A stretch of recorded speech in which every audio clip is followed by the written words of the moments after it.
If you're like me and lived through the late 90s, early 2000s of Pokemon games, you knew, just like me, you wanted more out of it.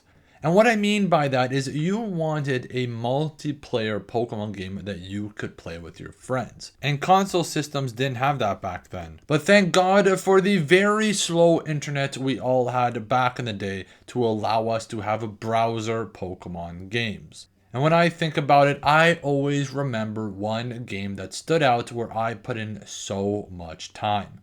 And that game was Pokemon Crater. Now, I played this game for hours with my friends, even though it was not the best game. I put in so much time just to catch every single Pokemon. Now, Pokemon Crater was one of those unofficial online Pokemon games that people just used to love playing on their computers. The game started in 1999 and received numerous updates throughout the years, reaching up to 7 versions of the game until its eventual close in 2007.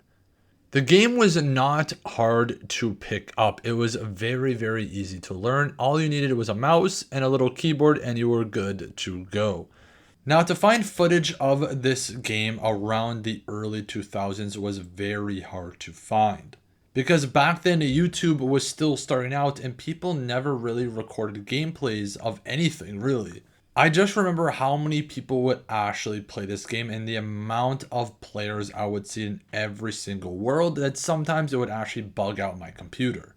So when thinking about it, I went to check into the game more and found out they actually remade this game, but this time it was called Pokemon Vortex.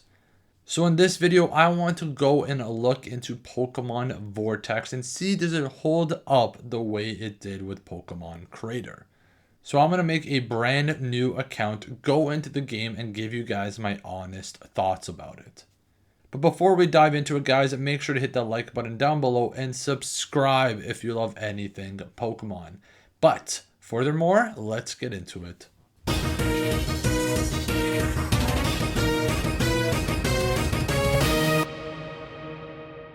Now, hopping on to Pokemon Vortex makes me feel like I'm going back to Pokemon Crater. They kept the same style, the colors feel the same, it actually feels like I'm back as a kid. So now it is time to sign up as a new player, make my account, and journey through the world of Pokemon Vortex. And right away we are greeted with a message saying we get a daily login, which is always cool to see in some of these games. Funny enough, we can actually evolve our Mudkip right away. I don't know why it starts off at level 18, which I feel like is kind of high, but overall we evolve him right away to our Marshtomp. Now this game is very click-based no matter where you go, if it's a gym, in the wild looking for Pokemon, or just looking at your team overall. Now before we head out to the wild, you can actually change your character's sprite, the way they look running around the world. They have many different NPC characters and even main character people, like Brendan, May, some professors, which is really cool to see. The next step was to adventure out and catch more Pokemon to grow our team. Now I remember with Pokemon Crater, they had different maps to allow us to choose what type of Pokemon we want to look for. But this time around, they actually have a sort of quote-unquote open world system going on. Now this game looks and feels a lot different. Back then you had to click a certain button to move. With this one you can just use your WASD, your arrow keys, or even your mouse to move around the map. Now back with Pokemon Crater, how it worked is whenever you moved, a Pokemon had a chance to appear. But in this game you actually have to physically go into the grass to look for Pokemon. Now the battle system is very simple. They kept it the exact same way how it was back in the day, where everything is click based. And we were able to catch a Weedle, not the strongest Pokemon, but it still, still helps our team overall. Now what's interesting about this game, I feel like they kind of wanted to do an open world type of concept. But it's still strange not knowing where you're going and what route will take you which way without a map. What I always loved about Pokemon Crater was its special Pokemon. And so as you can see with this Wurmple, it's a Mystic Wurmple. They had Mystic, Dark Pokemon, obviously Shiny, Metallic, and other types of forms. This allowed Pokemon collectors to go deeper into the hunt and look for these specific types. Now, while playing this game, to me, it feels a little bit dead compared to what I'm normally seeing with thousands of players joining in per lobby, where it makes my computer not work anymore. This just felt kind of lonely. Yeah, there were players running around and I could see them in the wild, but compared to half the screen is just players, it was such a different feeling. Don't get me wrong, the developers of this game did such a great job at keeping it to what it was, having that nostalgic feel to it. But after running around and catching Pokemon, I felt like I had a good enough team to battle some gyms and get myself some gym badges. Now this game has a lot of challenges to test your skill. They have regular gyms, they have the Elite Four, they have side quests, they have so many different things. They even have city gyms to beat. And if you want to test your luck online, they have a big competitive system. They have seasons, or you can have ranked battles against other players around the world. So I decided to start at the very beginning and battle Mr. Brock to get ourselves at least one gym badge in this video. And of course, having Marshtomp early on helped me destroy this gym in like 2 shots. So I decided to try and battle Misty to see how well my team is against these guys, and I actually did pretty well. Even though it took almost half my guys out, in the end we got ourselves the second badge.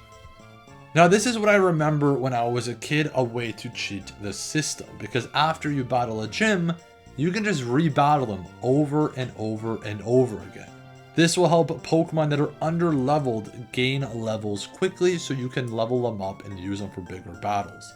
So after that, the goal I wanted to kind of do was capture as many cool Pokemon as possible and gain as many gym badges as I can. But that's where the grind had to come in, because some of the Pokemon I started catching were very low level. And I did not feel like running back and forth in a patch of grass and trying to level them up, so I did end up using the gym system and use my best Pokemon to kill their weakest Pokemon to gain some quick levels. But honestly, I had some fun playing this game, enjoying the new content that they had, the new map and the new world that these developers made. Even though it's not a straight off version of Pokemon Creator, they made it into their own. They developed a game where you can actually move around pretty well compared to its old version. Now, what I felt with Pokemon Creator back in the day, I started to feel now while playing this game. And that was its limited capacity to keep you interested for a long period of time when you're playing by yourself. Now, if you love hunting specific Pokemon, I think this is the game for you, as there's many different types to go through. Now, the concept does get a little stale because it is a lot of clicking, a lot of repetitive motions. There's no story at all. You're just running through patches of grass and going through the same areas over and over again. But where this game thrives is hunting for those specific rare types of Pokemon. I was lucky enough to encounter quite a bit of them during the making of this video. It actually felt so good to find them. It felt like a rare Pokemon, even though it wasn't super rare like a legendary. It just felt like something you haven't seen before. I think with the internet being so brand new back in the day, this game just felt so unique and something you'd never heard of. It just felt like you were stepping into a brand new world of Pokemon and got to venture out all over again. I think without people to play with, this game can get very, very tedious, and there isn't much community I feel like going on right now. Now, their Discord does have at least 15,000 members, and when I checked, it has about 1,000 members active. Now, it's up to you if you want to decide if that is busy or not for a community, but it's still a lot of people for an older game. Honestly, this game was really fun for the first hour or two of me playing it, but slowly, I started to lose interest in what I was doing. Yeah, I love playing Pokemon, I love hunting for gym badge, hunting for new Pokemon, but I don't know, there was something it was just missing. I think nowadays our attention spans are very limited and we want things right away. Pokemon Creator was just something so unique, and now it feels like it's so old school. I still give credit to the people who made Pokemon Vortex for keeping that nostalgic feel. But let me know guys, have you ever played Pokemon Crater before back in the day, or even tried a Pokemon Vortex? What are your thoughts on this style of Pokemon gameplay? I really want to know what you guys felt during these days.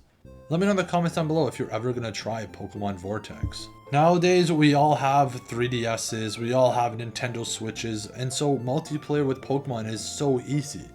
I just wish I could relive that feel that Pokemon Crater gave me back in the day, knowing it was always there every time I opened up my computer. Thank you guys so much for watching this video. I hope you guys enjoyed the trip down memory lane. Make sure guys to hit that like button down below and subscribe if you have not, to enjoy some more Pokemon content down the line. Also, to join the Discord guys, link is in the description down below to keep updated with everything on my channels. Thank you guys so much, and I hope to see you guys in the next Pokemon video.